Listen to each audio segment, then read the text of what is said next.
Young voters in the United States are overwhelmingly liberal in their political outlook, but polls show nearly half intend to vote for someone other than the Democratic presidential nominee, Hillary Clinton. On Wednesday, she implored them to vote wisely. The next 40 days will determine the next 40 years. So I'm going to close my campaign the way I started my public service and my career, fighting for kids and families.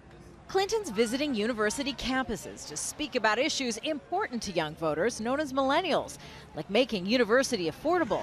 She was joined by her former rival, who in the Democratic primaries overwhelmingly captured young voter support. I am asking you here today not only to vote for Secretary Clinton, but to work hard to get your uncles and your aunts, to get your friends to vote. When Sanders was running for the party nomination, he drew crowds which dwarfed Clinton's own campaign rallies. When he endorsed her, he promised to do all he could to help Clinton become the next U.S. president.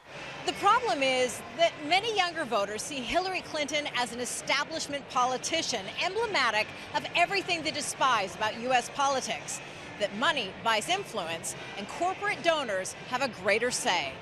They fear Clinton's beholden to Wall Street donors who've contributed millions to her presidential run. Some young voters say they'll support third-party candidates or not vote. Clinton's counting on former Sanders supporters to convince those still leery not to vote for Clinton's Republican opponent, Donald Trump. Not all politicians are necessarily truthful all the time. I mean, Hillary's addressed her mistakes and she's apologized for them. I think it's really important that people they need to see past that. She's definitely not Bernie, and I don't expect her to, take on all his points because they're obviously different people. But I mean, for how I view it is that anyone's better than Trump. It's a message Clinton's campaign hopes others will reinforce as it intensifies efforts to court the youth vote for the remainder of Clinton's campaign. Kimberly Helkett, Al Jazeera, Durham, New Hampshire.